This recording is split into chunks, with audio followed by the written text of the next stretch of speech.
This is Dominissimo Voxlore, transmitting from the battle decks of the Eternal Crusader, under the light of 1,000 burning worlds. In this broadcast we bear witness to a chapter that has never known peace, the Black Templars, heirs of Dorn, sons of Sigismund, and the Emperor's wrath made manifest.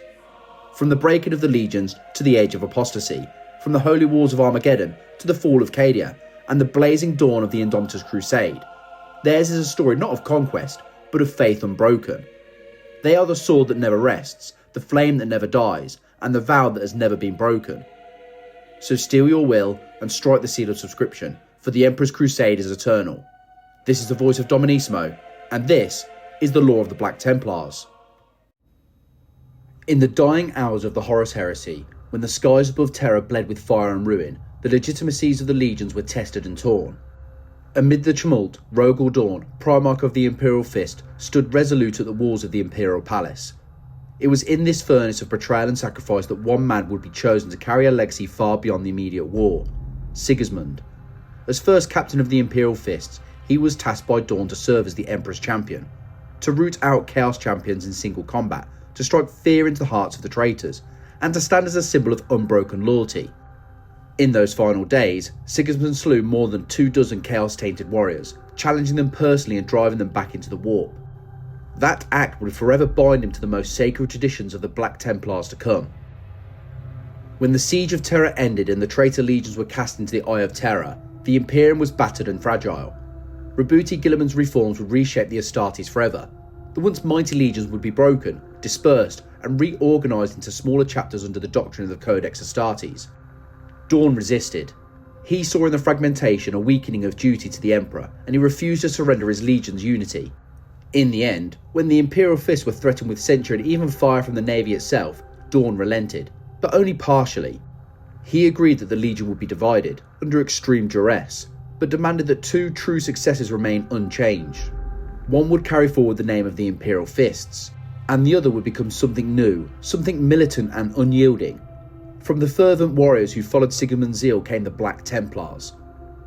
When Sigismund left Terra with his chosen brethren, he swore an oath that would become the beating heart of their chapter: never to rest in the persecution of my duties against the enemies of the Emperor. That utterance was not mere promise, it became a vow renewed by every High Marshal who followed him.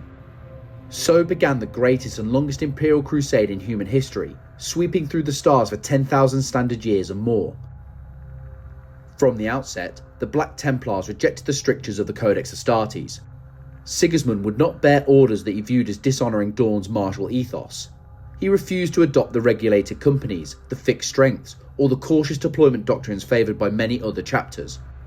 Instead, he led as a crusading warlord, sending his brethren into the darkness, hunting traitors, witches, Xenos. Their journey would take them to the Cadian Gate, the frontier of the Eye of Terror, where the Templars established vigil. They would not wait for war, they would carry the war to their enemies. The colours they bore, black, white and red, were drawn from Sigismund's personal heraldry. On Terra, as he donned black arms after being named the Emperor's champion, his banner, his armour, his resolve became emblems for his new brethren. The Black Cross, once a mark of veteran Imperial Fists, became the sigil of a crusading chapter bred for endless war. In the early centuries, the Templars carved their name into the annals of Imperium legend. They purged the Donatello system, engaged the Night Lords, pressed relentlessly into the Eye of Terror itself to scout traitor holdings.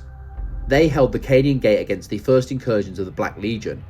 In 781.M31, when Abaddon led a host of chaos toward Imperial space, Sigismund met him aboard the Black Templars' flagship, Eternal Crusader. Though the High Marshal was centuries beyond mortal expectation, his zeal did not fade.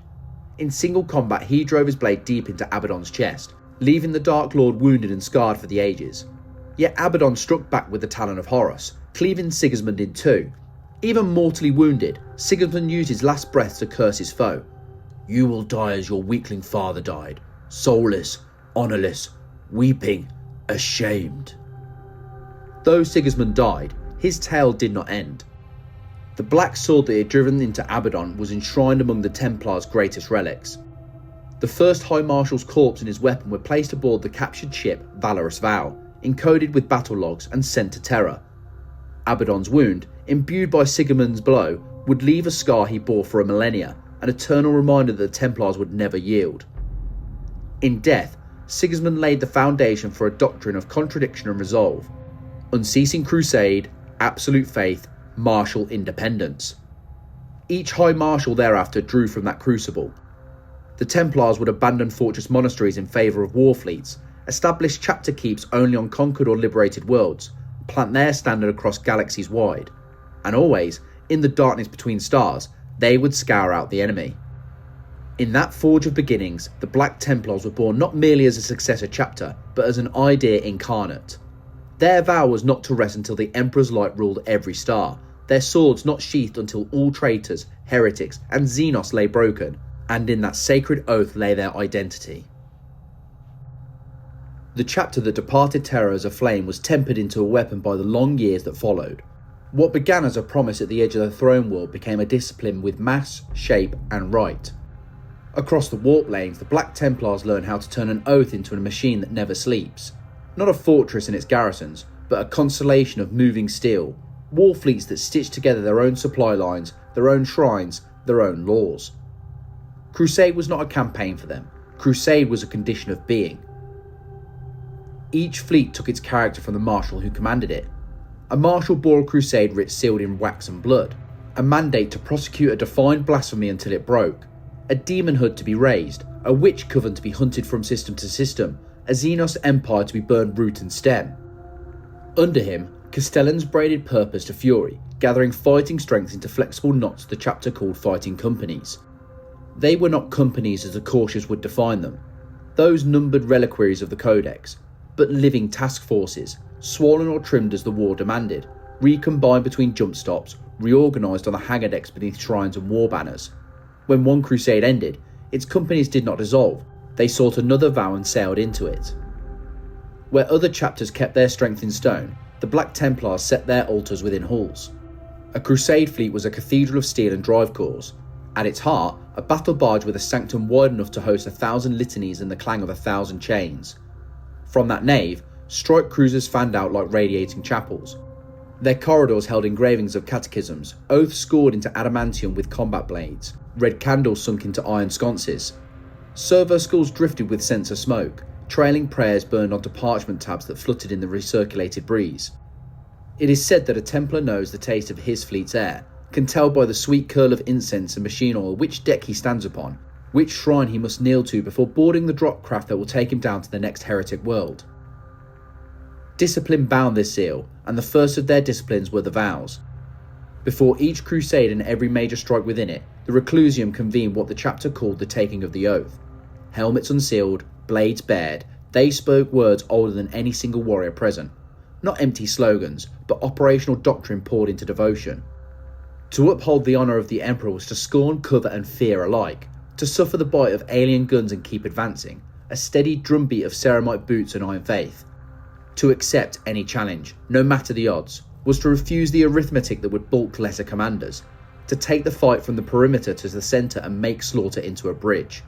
To suffer not the unclean to live was to cut the roots of blasphemy wherever they spread, hives, broods, cabals, until nothing remained. And to abhor the witch, destroy the witch, was not metaphor. It was a commandment that shaped the chapter's very absence of librarians, their preference for relic wards and sanctified steel to the cleverness of sanctioned sorcery.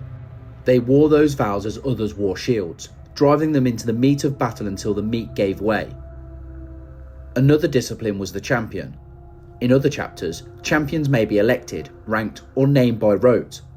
Among the Black Templars, the Emperor chooses. It begins with a vision that will not relent, a weight behind the eyes, a fire that grips the chest. Some hear the angelic choir of the palace that still sings over Terra. Some see the world ahead drenched in light. Some feel the pain of an unmade duel that demands to be real. The Reclusiarchs test the claimant. Fasting, penance, the reciting of the lines of trial without error. 3 days and nights beneath the engines with the roar of the fleet as the only chant. When the last proof is given, the armourers draw back the seals on a reliquary rack and lay across the warrior a panoply of older than any one crusade. Black plate edged in scripture, a white tabard stitched with the cross, and the black sword, never a simple pattern, always an heirloom. Its edge tasted in 1,000 deaths and its guard alive with purity seals. From that hour to the campaign's end, the champion lives on the threshold between prayer and combat, his only task to find the enemy's greatest arrogance and annihilate it with his own hands. On the mustering decks, many voices murmur one truth under their breath: a crusade with a champion burns longer and hotter than one without. Beneath the champions and the veterans who guard the chapter's relics stand the Sword Brethren, knights whose names are engraved into the litterous rolls of the Reclusium, each a story tied to a chain. They carry storm shields that bear the gouges of demon claws and carry thunderhammers whose heads have seen more than one age of mankind. When a marshal must cut the world knot with a single stroke, he throws the Sword Brethren first. Their arrival is an argument no heretic can miss. Iron giants wrapped in scripture, advancing inside a ring of sparks and shattered volleys. Their storm shields a walking wall. Many enemy commanders have felt courage leak from them at the first note of the Brethren's approach. The sound has no poetry, only a massive, inevitable rhythm of boots. Yet the chapter's strength is not built solely upon veterans. It is grown, in a way that would jar the sensibilities of more cautious brothers. The Black Templars do not hide their neophytes in quiet reserve companies. They bind them to initiates in Crusader squads, chain and growl. The neophyte's first lessons are learned beneath the same sky where bolter shells bloom and whine. A hand on a pauldron drags him from cover where he hesitates. A gauntlet slaps a magazine into his palm with the flat sanctimony of necessity. He watches his teacher's stance in the blur of an assault ramp and copies it by instinct.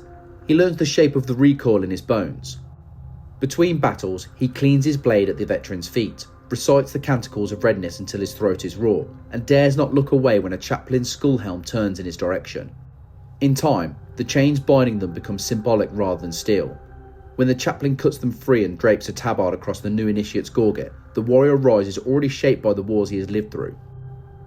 The chapter's refusal to set roots does not mean it lacks soil. They cultivated chapter keeps, fortified shrines raised upon worlds that had turned from darkness, renunciations signed in blood and flame.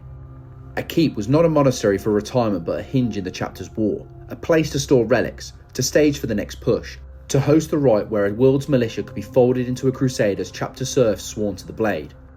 Around those keeps grew loyal populations, their children gifted to the recruiters, their leaders marked by the sign of the cross, their shipyards timed to the cadence of Templar hulls arriving and departing with the seasons of war. When a crusade outgrew the theatre that birthed it, the keep remained, a black tower against the horizon to remind the worms beneath the soil that the oath had passed this way and could pass again. Because zeal without craft is a waste, they honed the craft. The Templars learned the mathematics of the warp from the bridge, not the librarian. Navigators were treated with a blend of grim necessity and warded contempt. Their third eyelids watched from behind screens marked with wards and script, and every jump was an act of faith reinforced by sigils traced across the astrolith with a gloved finger. Tech Marines sang to the engines like monks, made the cant of machine spirits a harmony with the chaplain's litanies. Apothecaries learned to read the lack of sleep as a virtue. The gene seed can be harvested in silence and reverence even when the deck shivers with the aftershock of macro batteries. Every trade was a prayer, and every prayer had a task. Thus the chapter's character entered its second century and then its third. Fleets multiplying, vows refining, traditions crystallising into something that could outlast any single warrior. The records of those years are not a roster of named heroes but a liturgy of acts. A world chastained, an idol trod to powder, a host broken on a causeway of black and white. The Imperium took breath only in gulps between crises, but the Templars did not pause to savour such air. They called it readiness, they called it duty, others called it fanaticism. To each accusation the chapter answered by striding past, tabards snapping in the recycled wind, fox speeds alive with the next oath, the next target, the next translation to war. In this way the vow became a culture, the culture a machine, and the machine a storm that would roll from century to century without losing speed. The first centuries after Sigismund's death were a time of consolidation, not in peace, but in fire. His successors inherited not a homeworld, but an ideal suspended in motion. The Black Templars had no fortress monastery to defend, no borders to hold, only enemies to find.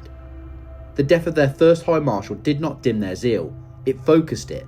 In the silence that followed his martyrdom, the chapter gathered aboard the Eternal Crusader, a warship now sanctified as both temple and flagship, and there, before the relics of their founder, they renewed the oath. Every High Marshal, every chaplain, every warrior raised their blades and swore that the crusade would not end until the galaxy itself was purged of heresy. Thus began the age historians would later call the Great Expansion of the Crusades.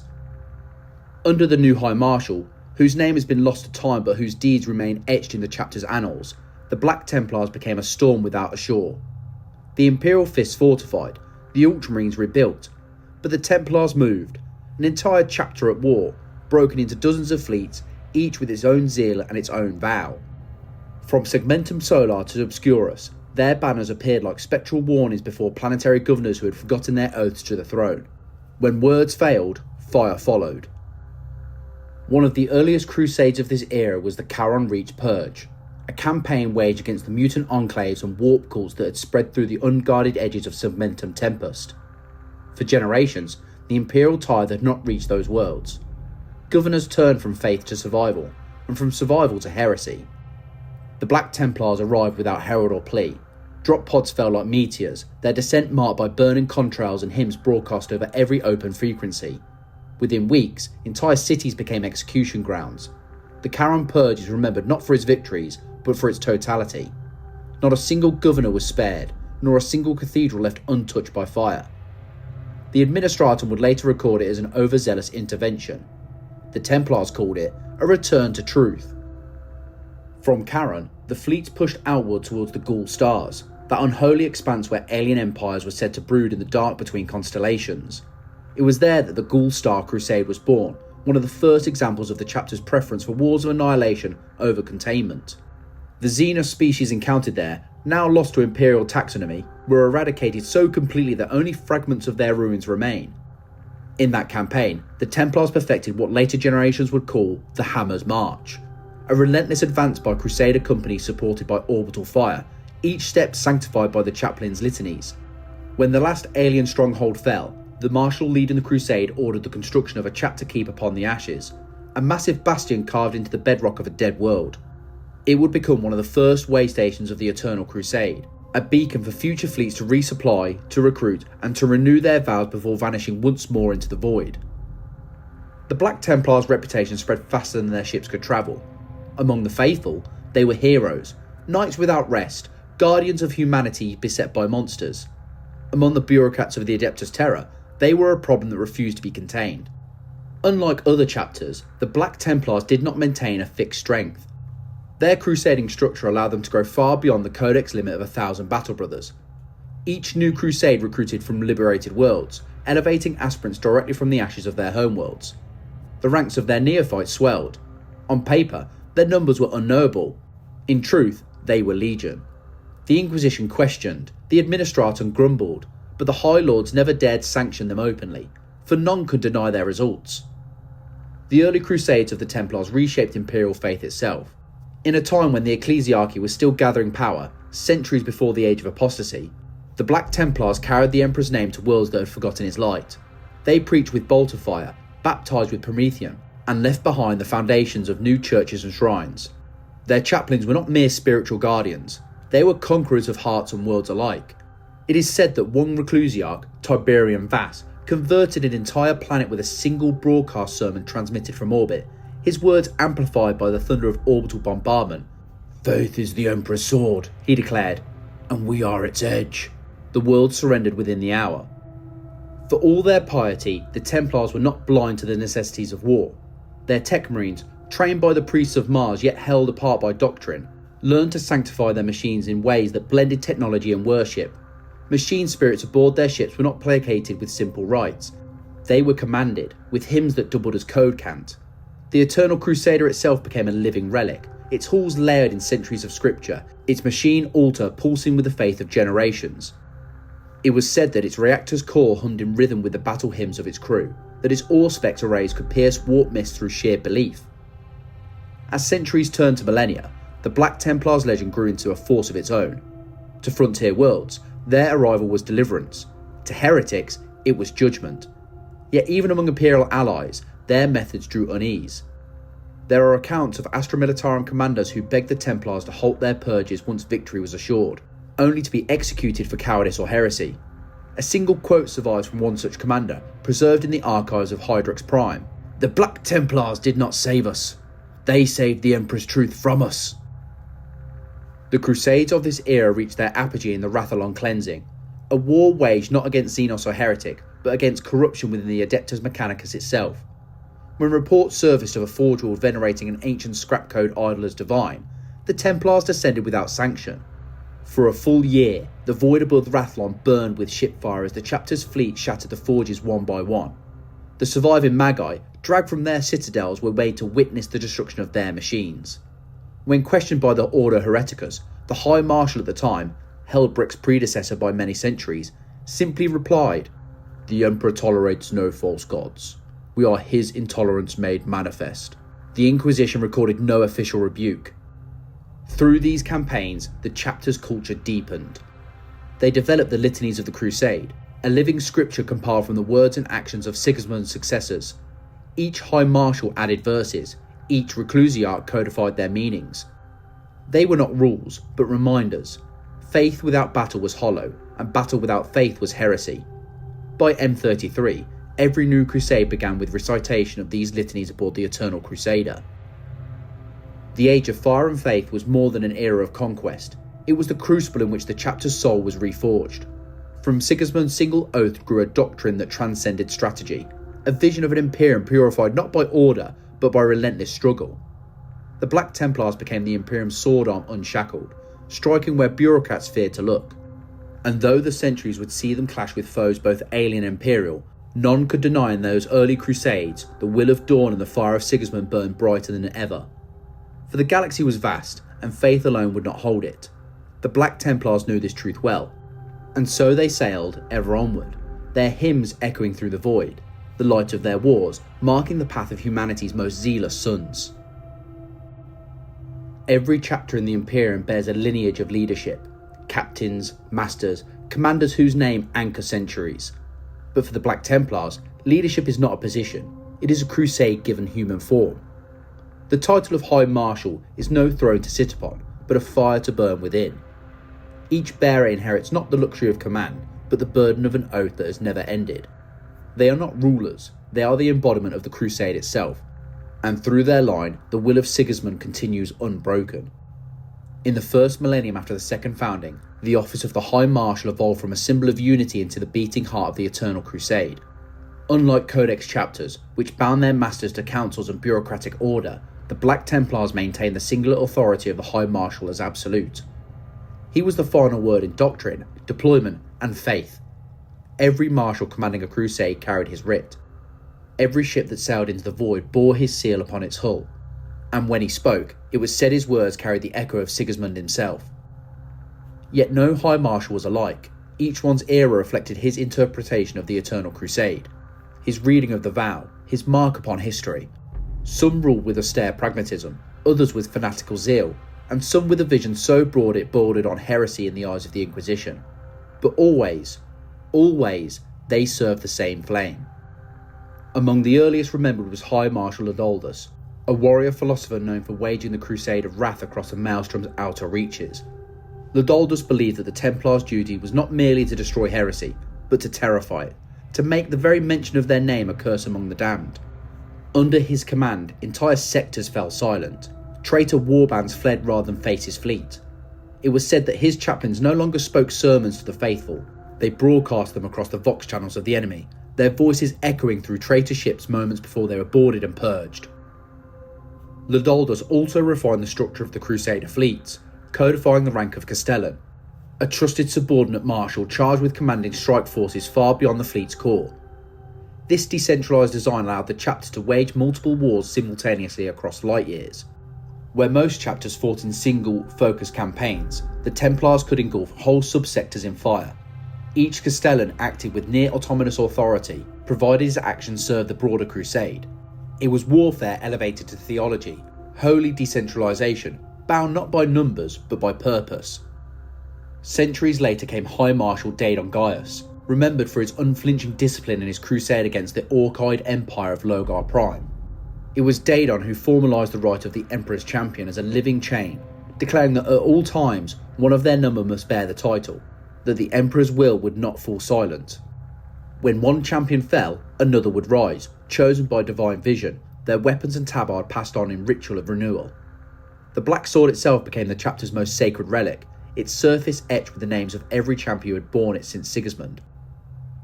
Under Daedon's command, the Templars fought 17 years upon the blasted plains of Logo Prime, facing orcs whose numbers dwarfed entire guard regiments.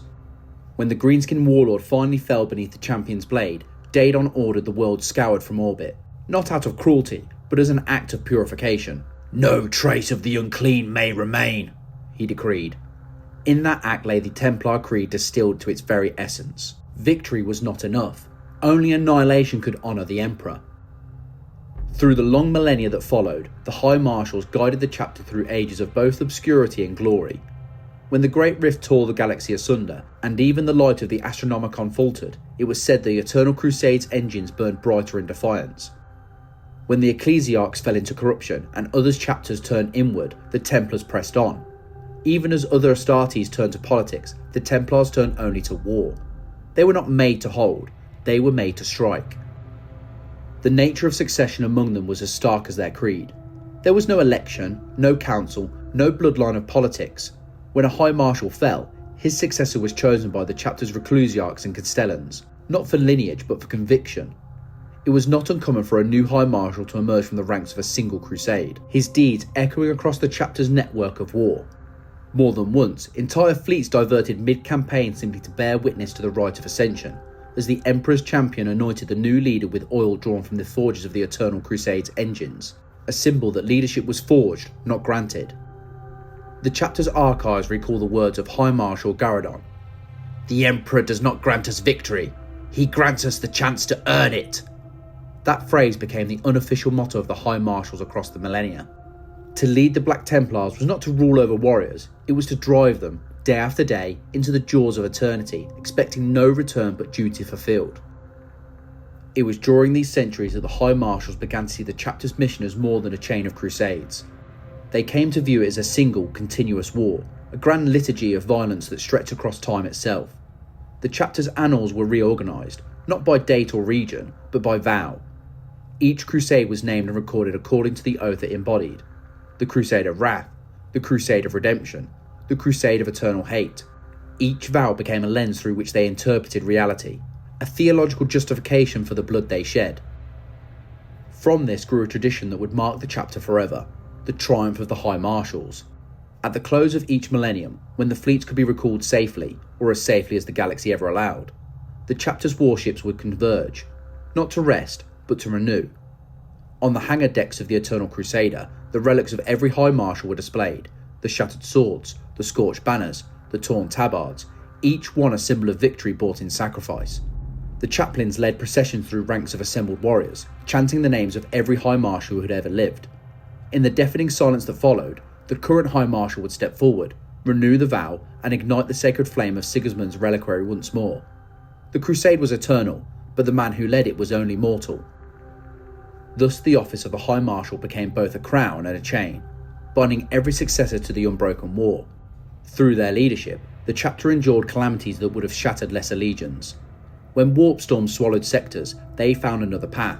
When demonic incursions raged unchecked, they answered with faith and fire. When even the ecclesiarchy faltered under its own corruption, it was the Black Templars who reminded the Imperium what purity demanded. Each High Marshal left his mark upon the chapter, his interpretation of the vow shaping not just tactics but doctrine. Some emphasised redemption through suffering, others through extermination, others through pilgrimage, but all were united by the same inexorable purpose, that the galaxy must be cleansed, and that rest was the luxury of the faithless.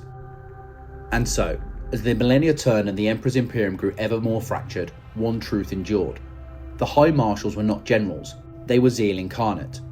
Each one a torch passed from hand to hand, burning brighter with every age, refusing to die. For as long as a High Marshal drew breath, the crusade could never end. And somewhere in the cold void between stars, the Eternal Crusader sailed on, its decks echoing the prayer, its engines roaring like sermons, its banners bearing the black cross of Dorn's wrath. An empire of faith with no throne, and no peace, led always by a High Marshal whose only duty was to make war without end. By the dawn of the 36th millennium, the Imperium was tearing itself apart under the weight of its own faith. The ecclesiarchy, bloated with wealth and power, had become the very thing it had once condemned, a priesthood of golden indulgence.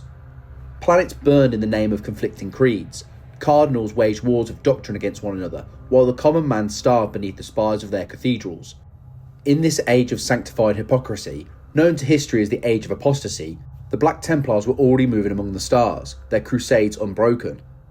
They did not kneel to the ecclesiarchy, nor to the Council of Terra, but only to the Emperor's will as they understood it, pure, uncorrupted, eternal. And yet, this same era would thrust them into a crucible that would test their faith like no war before. For when religion becomes corruption, and zeal becomes currency, even the righteous can be mistaken for heretics. When Goj Vandai seized control of the ecclesiarchy and the High Lords of Terra, declaring himself Master of the Administratum and Ecclesiarch of the Faithful, the Imperium fell into tyranny.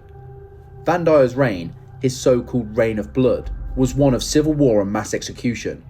His armies, the Horus Templars, roamed the stars burning worlds in the name of loyalty. To many, the name Templar became synonymous with fanaticism and oppression. The Black Templars, upon hearing of this blasphemy, were outraged. That their sacred title was being worn by mobs of zealots and conscripts twisted their creed into something profane. High Marshal Lodolus' successor, believed by most sources to have been High Marshal Beaumont, declared the Vandai's ecclesiarchy had fallen to heresy and that the Black Templars would answer only to the Emperor himself. But such defiance carried risk. To defy the ecclesiarch was to invite accusations of treason. To fight in the name of faith during a time of religious madness was to draw fire from both sides. Beaumont's crusade became a careful blade, one that struck against corruption while avoiding the gaze of terror. It was during these years that the Templars waged the Fractured Crusade, a campaign through the Segmentum Solar that sought out and destroyed the Horus Templar armies spreading Vandai's tyranny. Records speak of entire battle fleets purged, ships commandeered by false priests reduced to drifting pyres, their commanders executed by Black Templar boarding squads reciting the litanies of absolution. The fighting reached its apex at the Siege of Ophelia 7, where a splinter of the chapter fought not against Xenos, but against humans in an emperor's name. For 3 months, the Templars clashed with Vandai's Fraterus hordes across the holy city's causeways and basilicas. The air itself was filled with fire and hymn, bolter shells mingling with the tolling of broken bells. It is said that Beaumont himself strode into the Basilica of St. Thoros, his blade dripping with the blood of corrupt clergy, and struck down a false confessor who dared to preach that Vandai was the Emperor reborn. "You mistake gold for divinity," he spat, before beheading the man before his altar. When the rebellion of the brides of the Emperor, those who would become the Adeptus Sororitas, finally ended Vandai's rule, the Imperium began to heal. Yet the scars of that age would never fully fade. The ecclesiarchy, seeking to atone for its sins, swore never again to command men under arms. The Black Templars, though never officially sanctioned, emerged from the chaos as living proof that faith need not be corrupted by bureaucracy. The High Lords of Terra took note of their loyalty. Loyalty not to politics, but to the throne itself.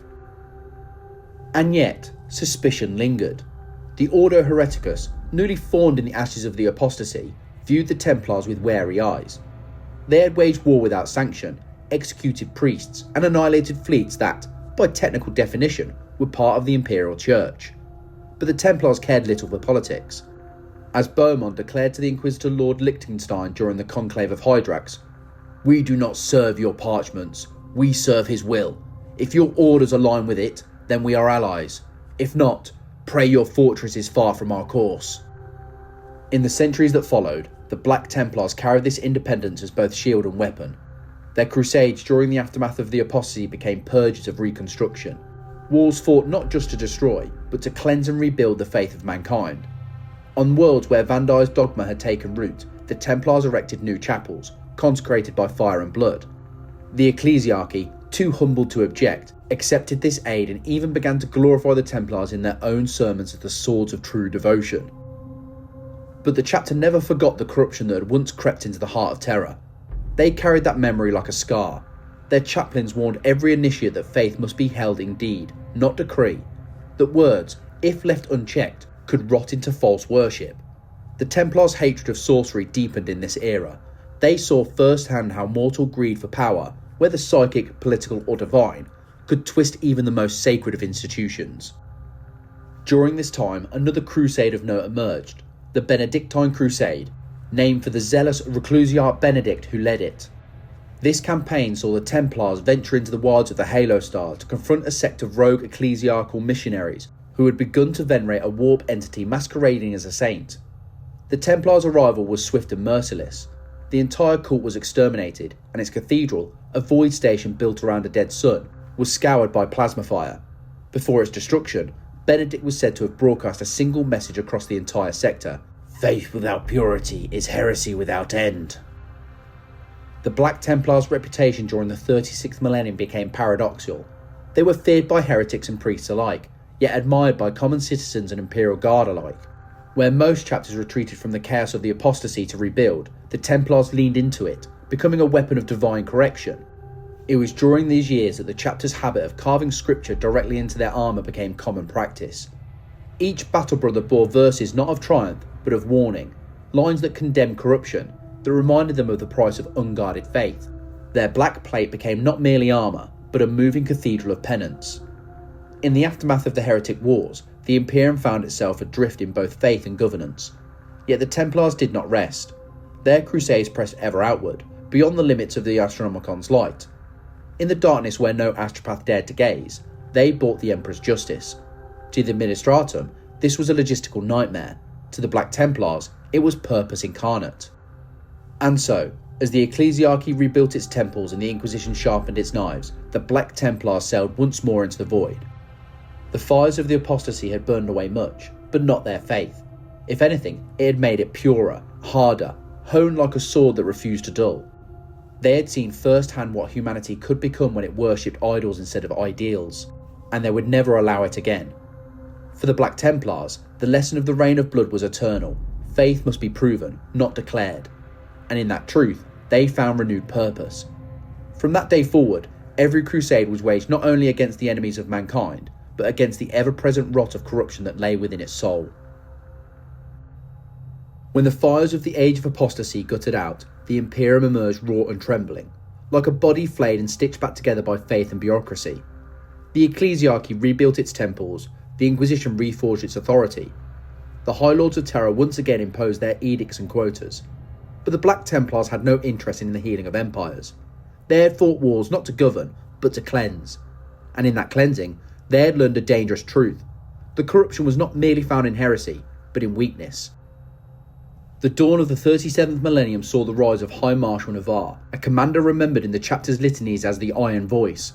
He was no orator of honeyed scripture. His words were cold, measured, unyielding. Navarre viewed faith not as passion, but as an engine, a force that could drive men and machines alike beyond their limits. Under his rule, the Black Templars entered an age of relentless reconstruction and rearmament, a 1,000-year campaign of conquest and refitting known among the chapter as the Iron Crusade. The wounds left by the heretic wars had cost the Imperium more than planets. It had cost conviction. Navarre's first decree as High Marshal was brutally simple. The Black Templars would reignite that conviction by example. And so, his fleet spread once more from Segmentum Solar into the darkness beyond. The crusade began with the reclamation of Aegir's Rift, a cluster of systems lost to warp storms during Vandal's tyranny. There, amidst shattered void stations and ghost worlds, the Black Templars made war against things no longer entirely human. The records of the Aegir purges are fragmentary, half suppressed by the Ordo Xenos, half preserved by the Templar chaplains.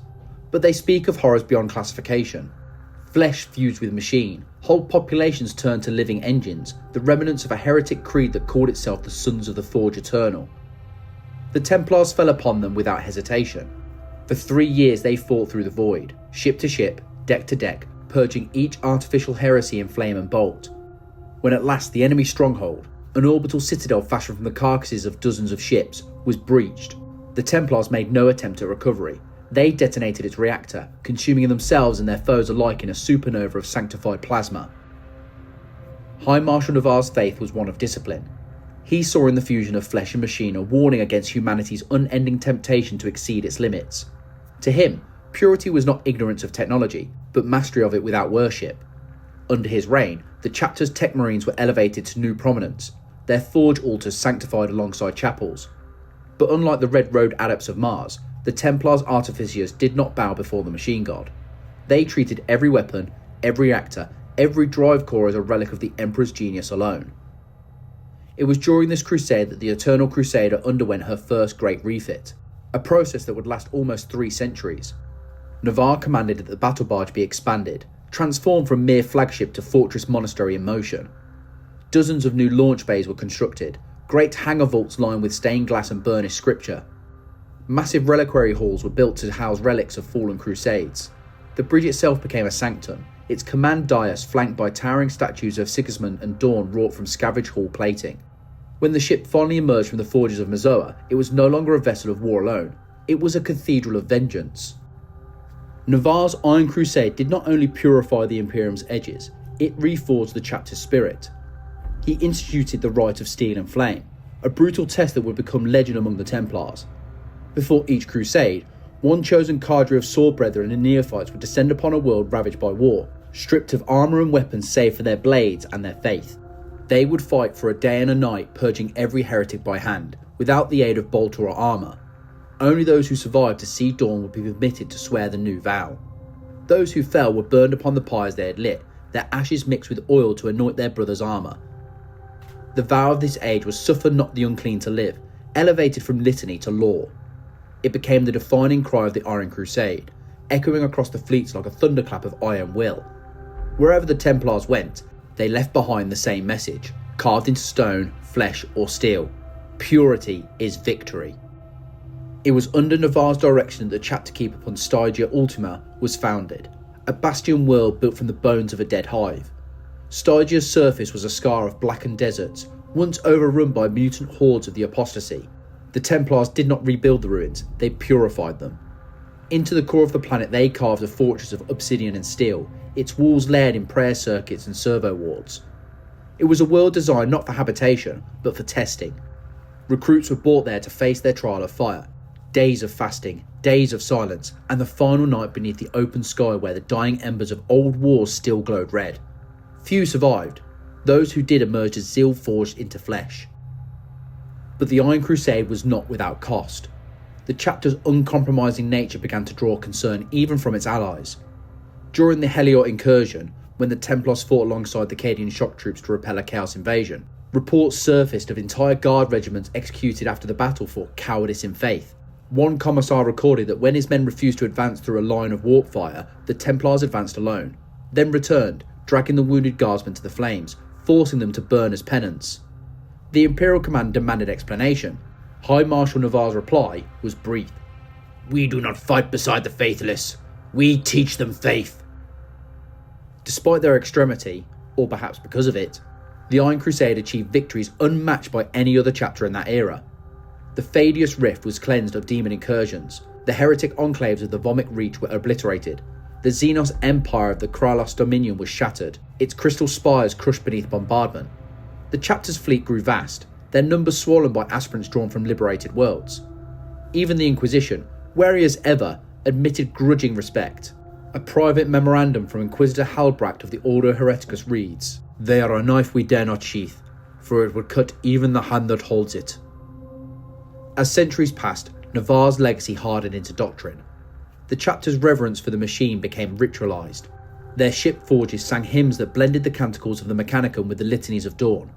The Crusader fleet became self-sustaining ecosystems of faith and function, capable of fighting for decades without returning to Imperial space.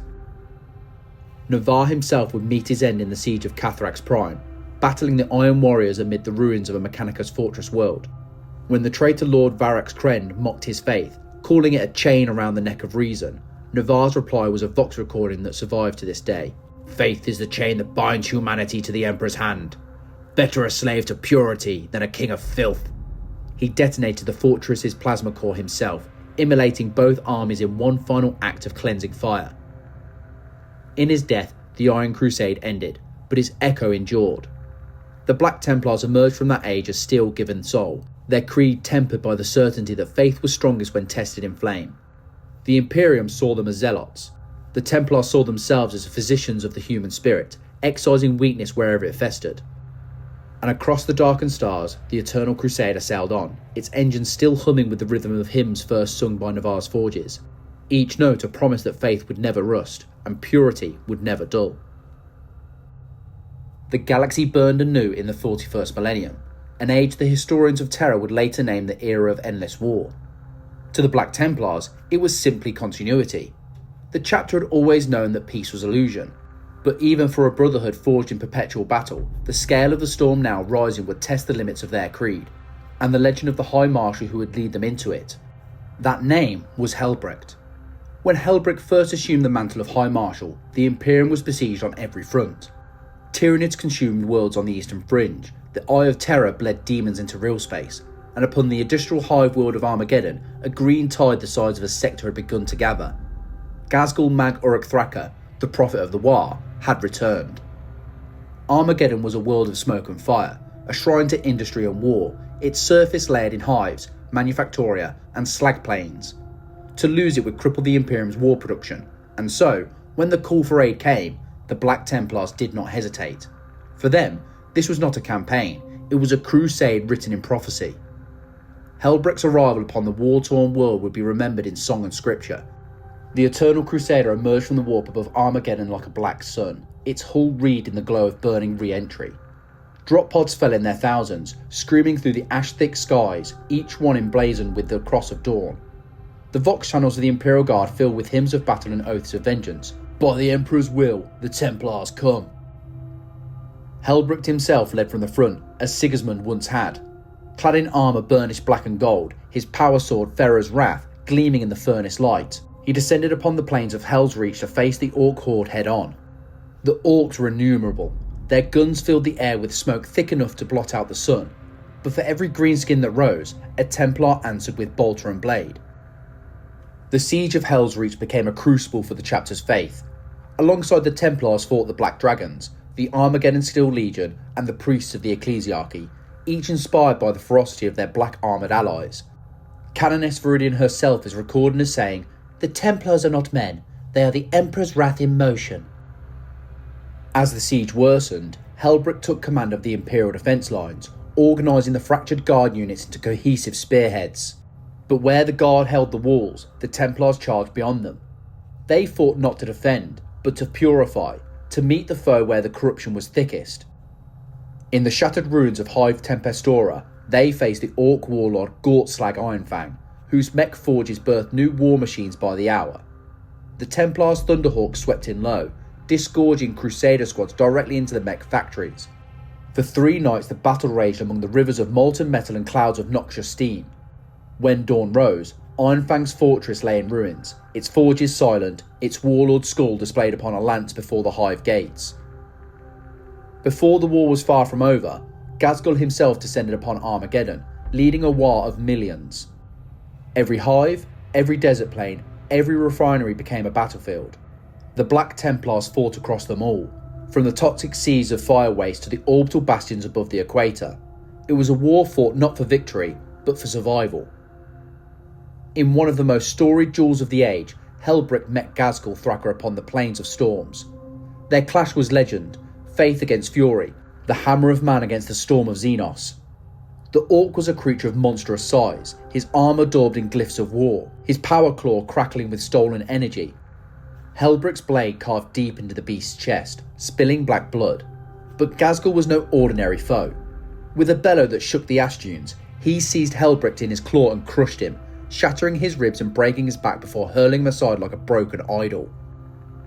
It should have ended there, but the Templars do not know defeat. As the Orcs closed in, Chaplain Grimaldus ordered a countercharge that would pass into legend. Crusader squads hurled themselves into the teeth of the war, dragging their wounded Marshal to safety while fighting in complete silence, every brother sworn to die before surrendering an inch of ground. By the time Helbrecht regained consciousness aboard the Eternal Crusader, Ghazghkull had withdrawn. The world still burned, but it remained Imperial. The war cost the Black Templars dearly. Thousands of brothers lay entombed beneath the hives, their bones mingled with the rust and ruin of Armageddon's foundations. Yet the victory, and Helbrecht's defiance, would immortalise him as one of the chapter's greatest High Marshals since Sigismund. His body was broken, but his spirit unyielding. When his apothecaries urged him to rest, he answered only, "I rest when the Emperor commands it." Within a year, he was leading a new crusade. In the aftermath of Armageddon, the Black Templars became a symbol of incorruptible faith within the Imperium.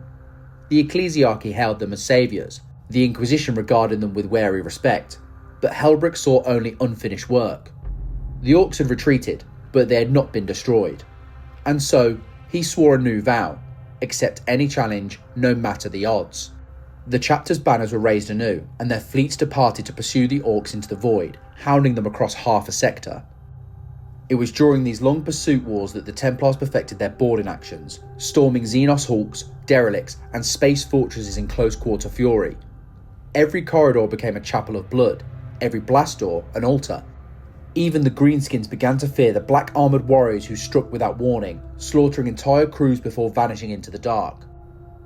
Helbrecht's command style became the template for a new generation of crusaders. He led not from the bridge, but from the breach. His campaigns were not measured in worlds conquered, but in heresies extinguished. His words became scripture among the chaplains. Faith is not spoken, it is proven, one blade at a time. And though Armageddon would burn twice more in the millennia to come, it was on that world, amidst the ash and ruin, that the Black Templars proved beyond doubt that their crusade was eternal. They had stood against the largest orc invasion since Ullanor and endured. The Guard might claim the victory, the ecclesiarchy might call it a miracle, but to the Templars, it was simply continuity. Helbrecht's scars would never heal, but he bore them as relics of devotion. His crusades would continue for centuries, his vengeance unending. And in every drop pod that thundered down upon a world, every sword raised in the Emperor's name, every battle cry that shattered the silence of the void, one vow would always echo, spoken by brothers whose faith had been tested in the fires of Armageddon. No peace, no respite, no forgiveness, only the Emperor. The fires of Armageddon had barely cooled when the call for a new crusade was sounded. It came not from Terra, nor from the ecclesiarchy, but from within the Black Templars themselves, from High Marshal Helbrecht, whose wounds from the Orc War still ached beneath the plates of sanctified ceramite. Yet the pain served him well. For Helbrecht, agony was a reminder of duty. The Emperor's work was unfinished, and the Xenos still defiled his stars. The Jerulas Crusade began in 994.M41, born not from decree, but from revelation. While leading a pilgrimage fleet through the Segmentum Obscurus, Helbrecht received word of an ancient and holy artifact, rumoured to be a fragment of the Emperor's own sword, lying deep within a region of space infested by the alien Necrons. The relic, called the Blade of the First Covenant, was said to have been forged before the heresy, during the time of the Great Crusade. To retrieve it, Helbrecht declared, was to reclaim a piece of the Emperor's truth itself.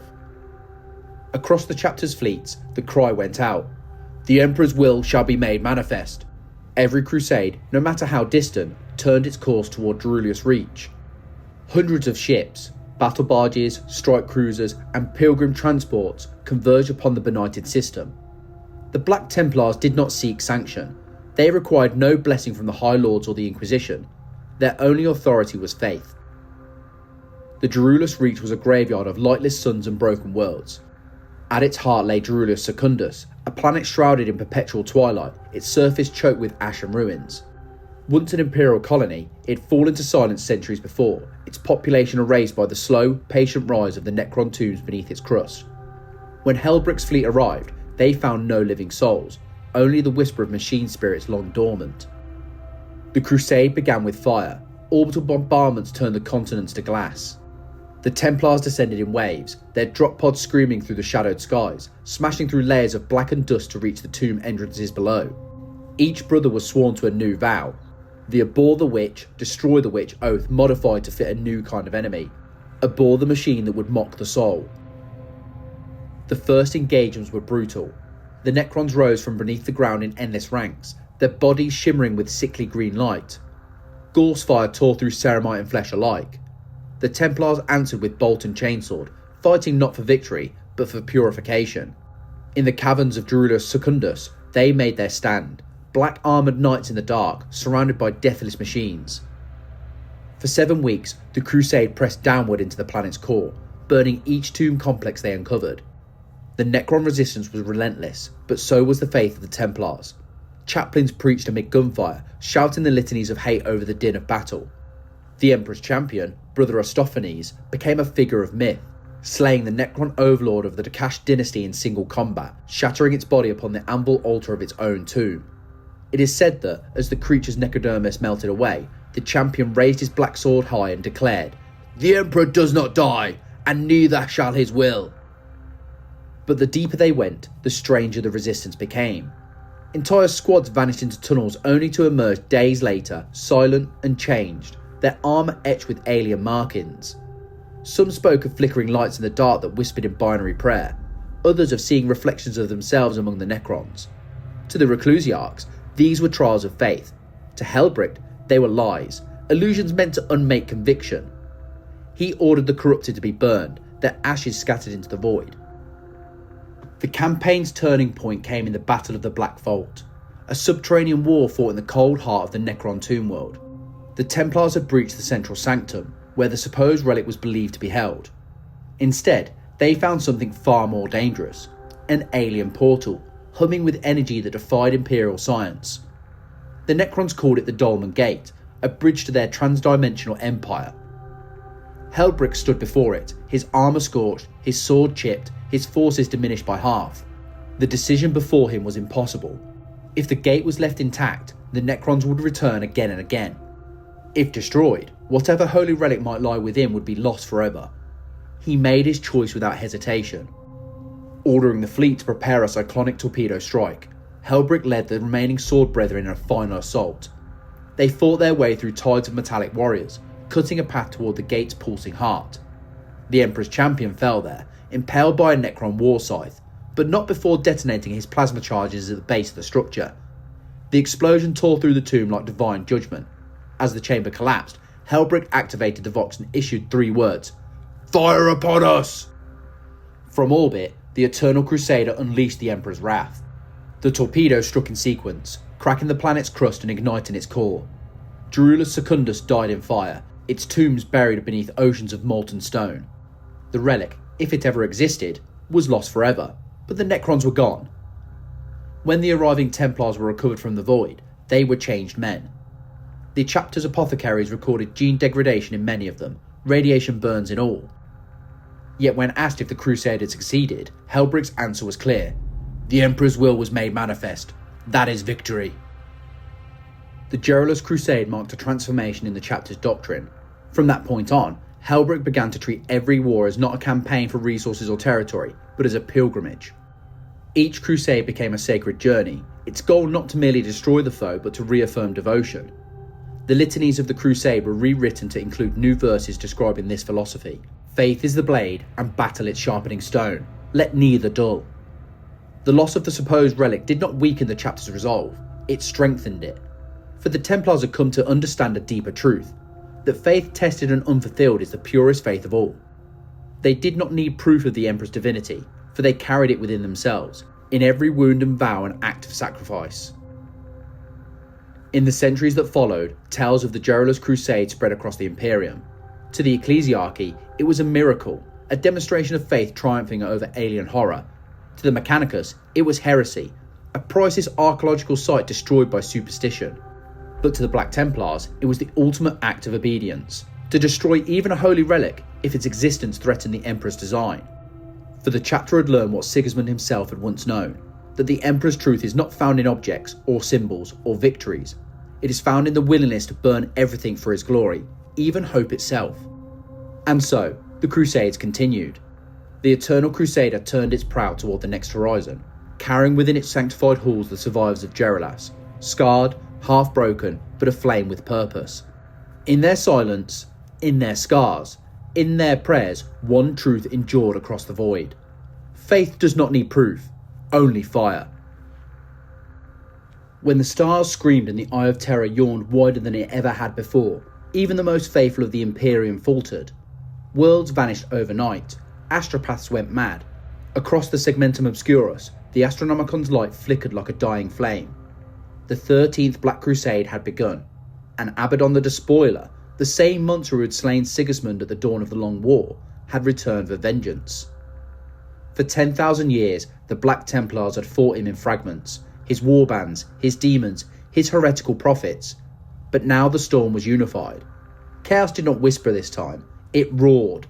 The Black Legion's fleets emerged from the eye in countless numbers, trailing an armada of traitor marines, cultists, and demon engines so vast that no Imperial strategist could chart their entirety. They came not merely to conquer, but to unmake the galaxy. And at the centre of the storm lay Cadia, the fortress world that had for a millennia served as the gate to the Imperium's heart. The Black Templars had always kept watch on that cursed frontier. Since Sigismund's earliest crusades, their fleets had patrolled the Cadian Gate, purging heretics, intercepting chaos incursions, and maintaining shrines upon the war-scarred moons. To the Templars, Cadia was more than a fortress. It was an altar upon which faith was tested. And now, that altar was burning. When the first reports reached the Eternal Crusader, Helbrecht acted without hesitation. He ordered every fleet within range to converge. From the depths of the Segmentum Solar to the fringe of the Halo stars, the chapter's banners turned toward Cadia. Hundreds of ships, thousands of warriors, all answering a single command. By Sigismund's oath, we shall not allow Cadia to fall. By the time they arrived, the system was already in ruin. The planet's orbit was a graveyard of shattered ships, both Imperial and traitor, locked in a vast halo of debris. The warp storms above Cadia blazed like a wound, bleeding demonic light across the void. The Black Templars entered the fray without hesitation, their arrival heralded by hymns broadcast over every open channel. Imperial fleets rallied to their signal, taking courage from the sight of the black crosses gliding through fire. Helbrecht personally led the spearhead aboard the Eternal Crusader, flanked by the Oath of Vengeance and Divine Right. The chapter's plan was simple: reinforce the ground war, establish an offensive perimeter around Kar's craft, and hold until reinforcements arrived from Terra. But the Imperium was not dealing with a conventional siege. Abaddon's fleet blotted out the stars. His flagship, Eternal Vengeance, led a formation of demon ships whose hulls screamed with the souls of the damned. Against such power, the Templars fought as they always had, unyielding, unwavering, unrelenting. When they made planetfall, Cadia was already half ash. The once proud bastions of the Kars lay in ruins, their defenders fighting among the rivers of molten earth. The Black Legion's warriors moved like an infection, led by warlords clad in black and gold, their laughter echoing across the comms. But as the Templars descended, the laughter turned to curses. The Eternal Crusaders' drop pods fell like meteors, striking the ground with earth-shattering force. From their smoking cradles emerged the warriors of the Crusade, Helbrecht's sword brethren, reclusiarchs bearing crow's eye crackling with holy power, chaplains leading litanies so loud they drowned the thunder. They fought beside the Cadian regiments, the Sisters of Battle, and the Adeptus Mechanicus defenders of the system. To the mortal soldiery, the arrival of the Black Templars was divine intervention. The sight of their black armour and flaming swords reignited a faith thought extinguished by despair. It was said that wherever Helbrecht's banner flew, men rose from the mud to fight again, their exhaustion burned away by fanaticism. For months they held the line. The Crusade of Wrath, as it would later be known, became one of the most brutal ground wars in the chapter's history. The Templars did not retreat, not even when their flanks were swallowed by the Warpborn. Every metre of ground was paid for in blood. They fought beside the Sisters of the Argent Shroud in the catacombs of Kars Amarak, purged traitor titans at the Siege of Kalmyra Forge, and unleashed orbital bombardments that turned entire continents into glass. But the Despoiler's plan was never simply to conquer.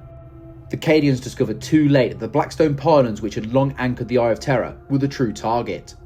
As the Chaos fleets unleashed their planet-killer weapons, the pylons cracked, and reality itself tore open. Helbrecht was there when Cadia died. He had gathered his remaining Crusader squads upon the burning plains of Karza Craft, preparing for a final counterstrike against Abaddon's vanguard. Then the world broke. The sky split apart, warp storms screamed down upon the surface like voices of 1,000 demons. The crust of Cadia tore open, its core convulsing. The fortress world, the bastion of humanity for 10,000 years, began to collapse into the abyss. Helbrecht refused to abandon it. Even as the evacuation orders came through, he ordered the Eternal Crusader to continue firing, to cover the retreat of the last guard regiments. It was only by force, physically restrained by his own chaplains, that he was finally dragged from the battlefield and returned to orbit. The High Marshal watched in silence as the planet's surface folded in upon itself, its remains consumed by the eyes expanding more. For days after Cadia's fall, the Eternal Crusader drifted at the edge of the warp storm. Its engines burned low, its vox channels were filled with the murmured prayers of the bereaved. Thousands of guardsmen and refugees had been taken aboard, their faces hollow, their faith shattered. But to the Templars, despair was heresy, and so Helbrecht rose once more. He gathered his warriors within the ship's great chapel, before the reliquary of Sigismund, and spoke words that would become immortal among the chapter's records. Cadia has fallen, the Imperium trembles, and the stars themselves bleed. But the Emperor's light endures, not in the sky, but in us. We are the wall now. We are the bulwark. We are the storm. What followed was an act of defiance that few in the Imperium would ever know. The Black Templars did not flee as the warp tides consumed the system. They turned toward the Eye itself. The Eternal Crusader, flanked by her sister ships, launched a counter-assault into the very edge of the Maelstrom, striking at the trailing fleets of the Black Legion as they withdrew. Entire demon vessels were destroyed. Chaos Lords were hunted and executed. The Templars fought until their ammunition ran dry, their blades dull, their armour cracked. Only then did Helbrecht give the order to withdraw. The chapter emerged battered, but unbroken. In the void where Cadia had once stood, they left a single beacon, an automated Vox signal broadcasting in an endless loop, a message to any who dared to cross into the Eye. Here fell the sons of Cadia. Here stood the Black Templars. The Emperor still watches. The fall of Cadia would mark a turning point not only for the Imperium, but for the Black Templars themselves. The Great Rift that followed tore reality in two, sundering entire crusades from each other. But it also proved something that the Templars had preached for millennia, that only faith could endure the death of worlds. Where others saw the end of an age, they saw confirmation of their creed.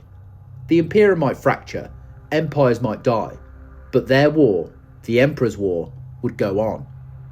And so, as the Eye of Terror consumed the last fragments of the Cadian Gate, the Eternal Crusader turned once more towards the darkness. Her banners unfurled, her guns silent but ready, her Vox casters carrying the same vow that had begun 10,000 years before. No rest, no retreat, no forgiveness, only war in his name. Cadia was gone. The Great Rift had torn the galaxy in half like a wound that would never heal, bleeding warp light into every corner of reality. Billions died in silence. Astropaths screamed and went blind. Whole sectors vanished behind the Imperium storm. For a time, even the light of the Astronomicon guttered and failed. To many, it was the end of all things, the long foretold dusk of the Imperium. But to the Black Templars, it was simply another beginning.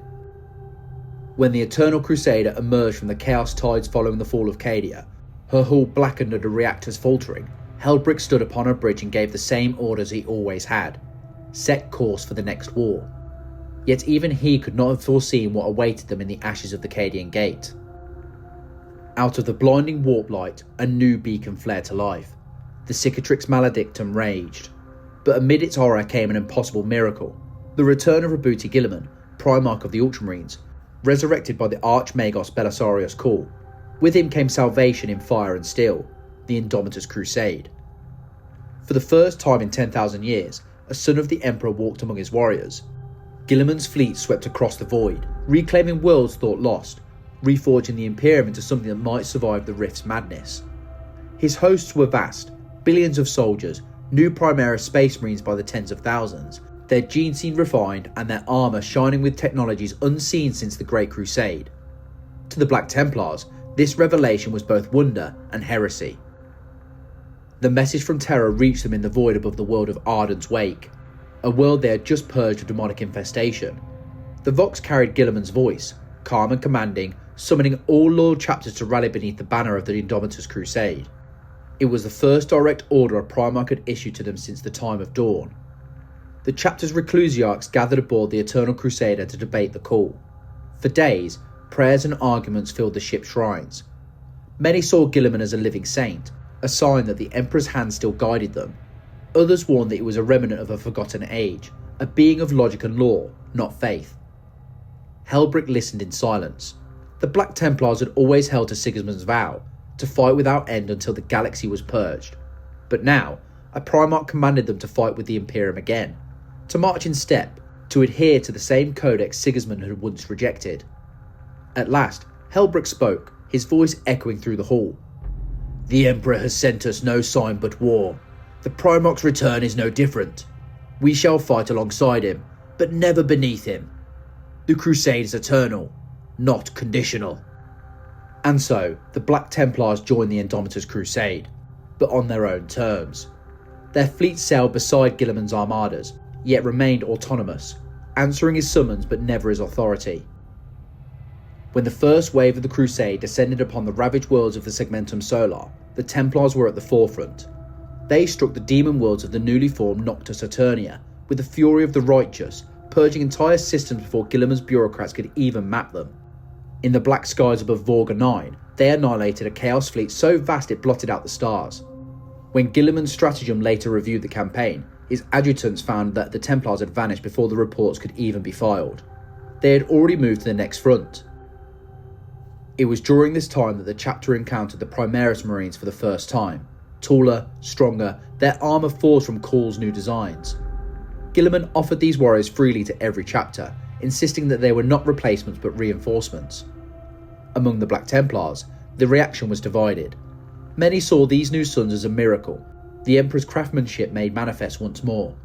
Others, particularly the Old Guard, viewed them with suspicion. They were creations of the Mechanicus whose faith was suspect, bred in laboratories, not raised through the trial by fire or the vows of pilgrimage. Helbrecht resolved the debate the only way the Templars understood, through trial. Upon the war-torn world of Corell's Gate, he ordered the Primaris Initiates to fight alongside the chapter's veteran Crusader squads in a brutal ground war against the demonic remnants of the Word-Bearers Legion. The battle raged for weeks. When it ended, thousands lay dead, but the Primaris had fought with the same devotion of any son of Dorn. Afterward, Helbrecht knelt within the chapel of Sigismund aboard the Eternal Crusader and gave his judgment. If they bleed for the Emperor, they are his. If they burn for him, they are ours. The Primaris were accepted into the chapter, not as replacements, but as new brothers in an old war. They would learn the vows, the penances, and the rituals. They would wear the cross, not as a badge, but as a burden. As the Indomitus Crusade pressed onward, the Templars became its sharpest blade. They led the Aurelian Purge, the Crusade of the Blinding Rift, and the reconsecration of Gothrax. Entire sectors were liberated, worlds reforged in the Emperor's image. Guilliman's logisticians began to speak of the Black Templars as the Emperor's wrath made mobile, the hammer that struck before the rest of the Crusade arrived to hold. Yet even as Guilliman spoke of rebuilding, Helbrecht knew rebuilding was not their calling. When the Indomitus fleets began to consolidate their gains, the Black Templars broke away once more, declaring their intent to carry the Crusade beyond the newly drawn borders. Guilliman, perhaps remembering Dorn's defiance, did not stop them. He simply gave them his blessing. Then carry the light, my brother, even if it blinds you. In the centuries that followed, the Black Templar zeal spread anew across the fractured Imperium. They brought the Emperor's word to the dark side of the rift, to worlds swallowed by madness. They liberated the prison planet of Erebus Reach, cleansing it of the traitor guard garrisons in a single solar week. They shattered a Necron awakening on Thornvale and burned the Xenos infestation of Zephyrian Prime until the planet itself cracked. Every campaign renewed the vow they had begun 10,000 years ago, that there would be no peace until every foe of mankind was destroyed. But the galaxy has changed. Even the Templars, in their eternal war, could not ignore the shift. The Imperium was now divided. Imperium Sanctus on one side of the rift, basking in the Astronomicon's light, and Imperium Nihilus on the other, drowning in endless night. Helbrecht's fleets crossed between them again and again, their ships emerging from warp storms like angels from the void, their hymns echoing across dead stars. To those trapped in the darkness, they were salvation. To the enemies of man, they were prophecy fulfilled. And through it all, the Eternal Crusader endured, her hull scarred but unbroken, her machine spirit burning brighter than ever. In her sanctum, before the reliquary of Sigismund, Helbrecht knelt once more and swore the oldest of vows, not to Guilliman, not to Terra, but to the Emperor alone. 10,000 years have we crusaded, and 10,000 more shall we. The galaxy may break, the stars may fade, but our war shall not end. We are the Black Templars, we are his vengeance without end. And so the crusade continued, unchained, unending, undiminished. The Imperium has been reborn in the fires of the Indomitus, but for the sons of Sigismund, there could be no rebirth. Only the next war, only the next vow, only the Emperor, forever. You have received the transmission of Dominissimo Voxlore. The Black Templars crusade endures, 10,000 years of war, 10,000 years of faith. From Sigismund's first oath to Helbrecht's burning vengeance, their blades have never known rest, nor mercy. They do not defend the Imperium, they redeem it, one burning world at a time. So remember this, as the stars grow dim and the galaxy fractures anew, the Emperor's light endures not in peace, but in war, carried forever by those who never stop fighting. Strike the seal of subscription, join the crusade, Stand with the Sons of Dorn as the next war begins. This is Dominismo, and this channel carries the Emperor's eternal flame.